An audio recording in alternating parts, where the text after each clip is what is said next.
PM Modi ने विपक्ष का हाल बुरा कर दिया है। पीएम मोदी के सामने विपक्ष की एक नहीं चल रही है।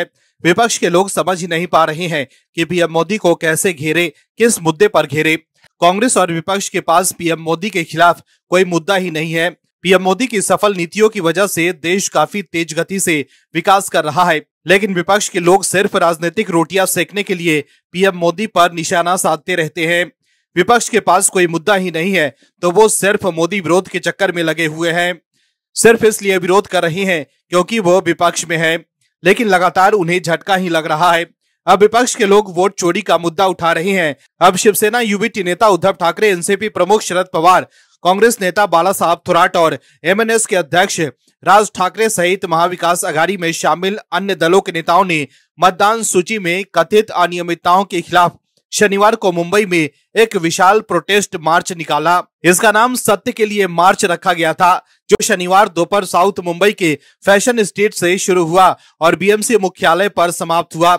इस मौके पर उद्धव ठाकरे, शरद पवार और राज ठाकरे ने प्रेस कॉन्फ्रेंस को भी संबोधित किया।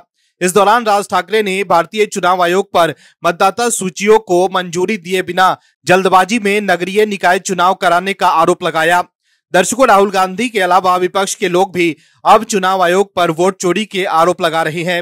हालांकि वो अलग बात है कि कोर्ट से उन्हें झटका लग चुका है। वहीं आप दर्शक भी अगर मानते हैं कि वोट चोरी का आरोप गलत है तो कमेंट में यस और पीएम मोदी जरूर लिखिए, ताकि विपक्ष को साफ संदेश जाए कि देश के लोग पीएम मोदी के साथ हैं और उन्हें पीएम मोदी पर पूरा भरोसा है। इस खबर में आगे आपको बताएंगे सब कुछ डिटेल में, तो बने रहिए हमारे साथ अंत तक और देखिए हमारी ये खास रिपोर्ट।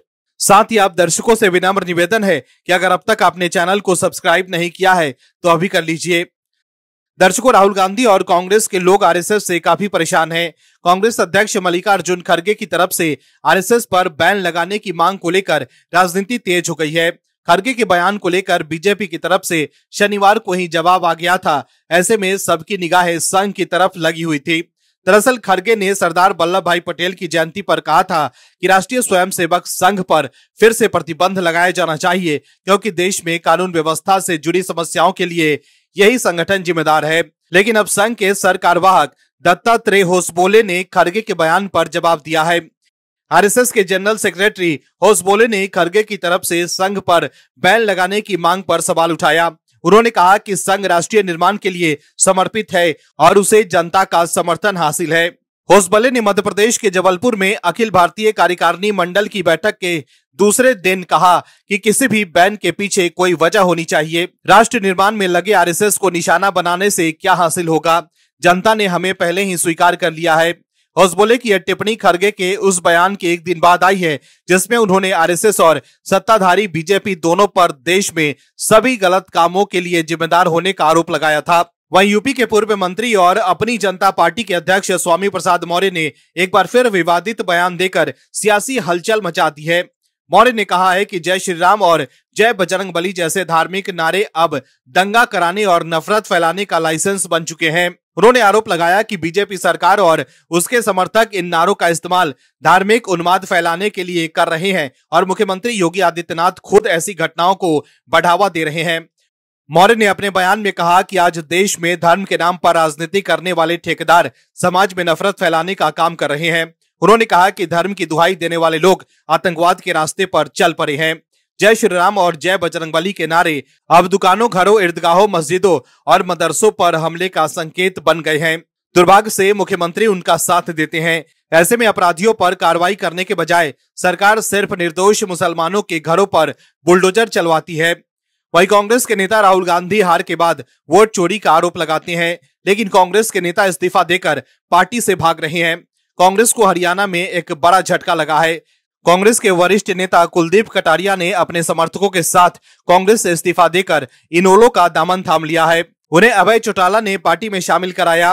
वहीं झारखंड में कांग्रेस की आंतरिक कलह और संगठनात्मक ढिलाई ने पार्टी को नई मुसीबत में डाल दिया है। काम से कहीं ज्यादा दिखावे में माहिर कांग्रेसी प्रदेश प्रभारी के राजू के आगमन पर एयरपोर्ट से लेकर दफ्तरों तक उमड़ जाते हैं, लेकिन जब संगठन की अहम बैठकों की बारी आती है तो वे नदारद हो जाते हैं। नगर निकाय चुनाव के लिए गठित 49 पर्यवेक्षकों की बैठक में महज 4 सदस्य ही हाजिर हुए, जिससे नाराज प्रदेश नेतृत्व ने कमेटी भंग कर दी। इसे प्रदेश अध्यक्ष केशव महतो कमलेश की लापरवाही के रूप में भी देखा जा रहा है। आगामी नगर निकाय चुनाव से पहले ये घटना पार्टी के लिए बड़ा झटका साबित रही है।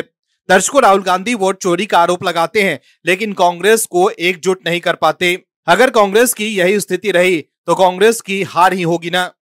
आम आदमी पार्टी के मुखिया अरविंद केजरीवाल के नए शीश महल पर बवाल मच गया है। अरविंद केजरीवाल और आम आदमी पार्टी के नेता बातें तो खूब बनाते हैं, लेकिन काम के नाम पर उनके पास दिखाने के लिए कुछ भी नहीं है। अन्ना आंदोलन के बाद आम आदमी बनकर अरविंद केजरीवाल सत्ता में आए थे, लेकिन सत्ता में आते ही अरविंद केजरीवाल ने ऐसा यू टर्न लिया कि सब चौंक गए। देश के सामने वो एक्सपोज हो गए कि अन्ना आंदोलन के दौरान वो बड़ी बड़ी बातें करते थे, लेकिन असलियत में तो उन्हें राजनीति में आकर अपने लिए शीश महल बनवाना था, ताकि वो जनता के पैसों पर ऐशो आराम की जिंदगी जी सके। लेकिन दिल्ली में वो एक्सपोज हो गए और उनकी सत्ता चली गई। लेकिन अब चंडीगढ़ में भी शीश महल बनवाने का आरोप अरविंद केजरीवाल पर लग रहा है, जिसको लेकर अब नया ट्विस्ट आया है। दर्शकों, पंजाब के मुख्यमंत्री भगवंत मान एक बार फिर विवादों में घिर गए हैं। पंजाब बीजेपी के कार्यकारी अध्यक्ष अश्विनी शर्मा ने चंडीगढ़ के सेक्टर 2 में मुख्यमंत्री कोटे के तहत मिली सरकारी कोठी को दिल्ली के पूर्व मुख्यमंत्री और आम आदमी पार्टी के संयोजक अरविंद केजरीवाल के लिए नया आवास शीश महल तैयार किए जाने का आरोप लगाकर मामले पर स्पष्टीकरण देने की मांग की है। वह इस मामले को लेकर सोशल मीडिया पर भी बवाल मच गया है।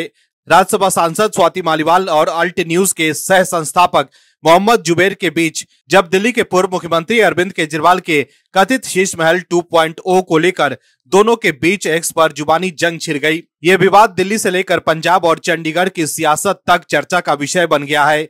विवाद की शुरुआत 31 अक्टूबर को हुई, जब स्वाति मालीवाल ने दावा किया कि दिल्ली का शीश महल खाली करने के बाद अरविंद केजरीवाल ने अब पंजाब में दिल्ली से भी शानदार शीश महल तैयार करवा लिया है। स्वाति मालीवाल ने आरोप लगाया है कि चंडीगढ़ के सेक्टर 2 में मुख्यमंत्री कोटे की 2 एकड़ जमीन पर बनी एक आलीशान 7 स्टार सरकारी कोठी अरविंद केजरीवाल को मिल गई है। वहीं अरविंद केजरीवाल के बचाव में उतरे खुद को फैक्ट चेकर बताने वाले मोहम्मद जुबैर ने स्वाति मालीवाल के दावों को चुनौती देते हुए कहा कि जिस बिल्डिंग का स्क्रीनशॉट दिखाया जा रहा है वो हरियाणा के कृषि मंत्री के दफ्तर के बगल में है।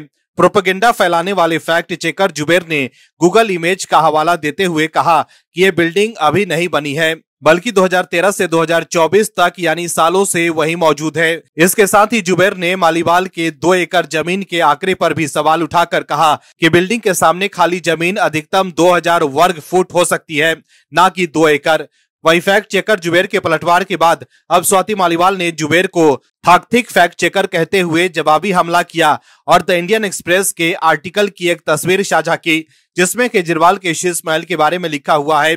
स्वाति मालीवाल ने लिखा है कि अरविंद केजरीवाल जी के चंडीगढ़ के शीश महल पर द इंडियन एक्सप्रेस की ये रिपोर्ट पढ़ें। कोठी को केजरीवाल जी के लिए तैयार करने के लिए अक्टूबर महीने में युद्ध स्तर पर सरकार ने काम करवाया। केजरीवाल जी इस घर में रहते भी हैं और मीटिंग भी लेते हैं। सीएम का कैंप ऑफिस कोठी नंबर 43 में है। ये आलीशान कोठी नंबर 50 केजरीवाल जी के लिए है। इन दावों के साथ ही स्वाति मालीवाल ने अरविंद केजरीवाल को खुली चुनौती दी और कहा कि हिम्मत है तो ये बताओ कि इस शीश महल में कितना खर्च हुआ है। इस घर को एक दिन के लिए जनता और मीडिया के लिए खोलो। वही स्वाति मालीवाल ने जुबैर पर ओवर टाइम काम करके ये साबित करने की कोशिश करने का आरोप लगाया कि केजरीवाल द्वारा इस्तेमाल किया जा रहा आलीशान बंगला कोई रैंडम बिल्डिंग है। वही स्वाति मालीवाल ने जुबैर के पोस्ट को झूठा प्रचार यानी फेक प्रोपेगेंडा करार दिया और उसे अपना ट्वीट डिलीट करने और बिना रिसर्च के पोस्ट करने के लिए माफी मांगने को कहा। वहीं स्वाति मालीवाल यही नहीं रुकी, उन्होंने एक दूसरे पोस्ट में कहा कि चंडीगढ़ में सिर्फ केजरीवाल जी ही नहीं बल्कि मनीष सिसोदिया और सत्येंद्र जैन के लिए भी आलीशान सरकारी बंगले तैयार किए गए हैं। स्वाति मालीवाल ने एक्स पर लिखा है कि चंडीगढ़ में शीश महल सिर्फ केजरीवाल जी का ही नहीं, मनीष सिसोदिया का बंगला नंबर 960 सेक्टर 39 और सत्येंद्र जैन का बंगला नंबर 926 सेक्टर 39 है। ये सब वही आलीशान कोठियां हैं जो अब दिल्ली के नेताओं को पंजाब सरकार ने रहने के लिए दिए हैं। सरकारी संपत्ति पर इस तरह कब्जा अपराध है। वही स्वाति मालीवाल ने अपने एक बयान में पूछा है कि अरविंद केजरीवाल को आलीशान शीश महल 2.0 किस हैसियत से दे दिया गया है, क्योंकि वो दिल्ली में विधायक भी नहीं है। तो देखा आपने कैसे अब नए शीश महल को लेकर अरविंद केजरीवाल पर कई सवाल उठ रहे हैं। कांग्रेस के नेता राहुल गांधी लगातार एक ही मुद्दे पर अटके हुए हैं। उनके पास जनता को दिखाने के लिए कोई काम ही नहीं है। ऐसे में राहुल गांधी मोदी विरोध के चक्कर में जो कर रहे हैं उसको लेकर वो चौतरफा घिर गए हैं। पीएम मोदी एक तरफ जहां देश हित में काम कर रहे हैं, वहीं दूसरी तरफ राहुल गांधी नए नए आरोप लगा रहे हैं। राहुल गांधी मोदी सरकार, बीजेपी और आरएसएस पर आरोप तो लगाते हैं लेकिन कोई सबूत नहीं दे पाते। राहुल गांधी ने अब तक जो भी आरोप लगाए हैं, अदालत में उनके सभी आरोपों की हवा निकल चुकी है। पहले चुनाव में हार के बाद राहुल गांधी ईवीएम पर सवाल उठाते थे, लेकिन जब सुप्रीम कोर्ट ने ईवीएम पर रोक लगाने से मना कर दिया और बता दिया कि ईवीएम एकदम ठीक है, तब से राहुल गांधी ने ईवीएम पर हमला बोलना छोड़ दिया और अब राहुल गांधी ने वोट चोरी का नया मुद्दा ढूंढ निकाला है। लेकिन इस मुद्दे पर भी वो घिरते जा रहे हैं और बिहार चुनाव में यह मुद्दा गायब हो गया है और अब प्रियंका गांधी वाड्रा के करीबी रहे नेता ने बड़ा आरोप लगाया है। इसके अलावा भी राहुल गांधी बीजेपी और कई लोगों के निशाने पर हैं।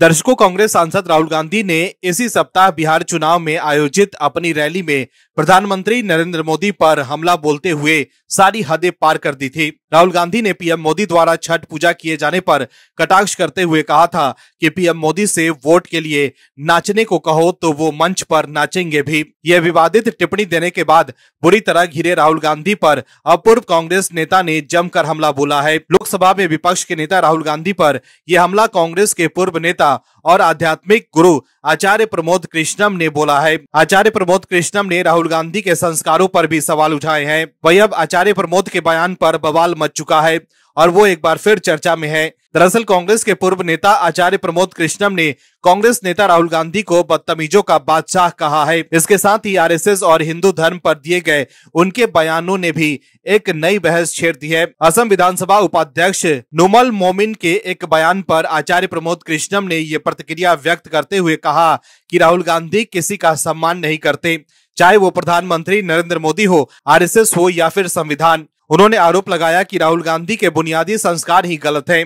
आचार्य प्रमोद कृष्णम के अनुसार राहुल गांधी की भाषा, बोलचाल और आचरण में हमेशा बदतमीजी झलकती है। कृष्णम ने दावा किया कि राहुल गांधी के संस्कारों में समस्या है, जिसके कारण वे दूसरों का सम्मान करना नहीं जानते। वहीं कांग्रेस सांसद राहुल गांधी द्वारा चुनाव आयोग पर कथित रूप से चुनावों के अनुचित संचार के हमलों के संदर्भ में राष्ट्रीय सुरक्षा सलाहकार अजीत डोभाल ने सूचना के दुष्प्रचार के खतरे की ओर इशारा किया और कहा कि इन संस्थाओं की विश्वसनीयता को दुष्प्रचार, शत्रुतापूर्ण प्रचार या स्वार्थी राजनीति के हितों द्वारा कमजोर नहीं होने देना चाहिए। उन्होंने रक्षा बलों, न्यायपालिका और कैग या चुनाव प्रणाली को संभावित लक्ष्यों के रूप में सूचीबद्ध कर कहा कि ये संस्थान पवित्र है। वहीं एनएसए अजीत डोभाल ने विकसित राष्ट्र के लक्ष्य को प्राप्त करने के लिए क्षमता निर्माण पर जोर दिया।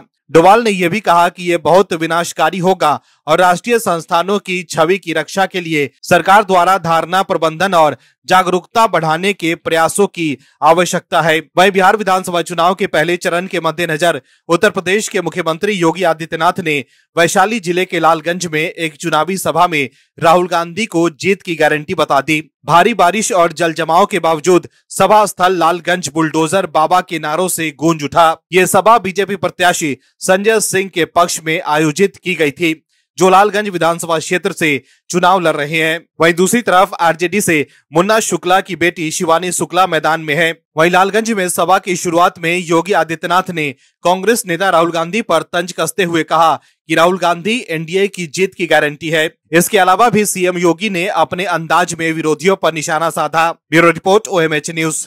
आप दर्शकों से विनम्र निवेदन है कि चैनल को सब्सक्राइब जरूर करें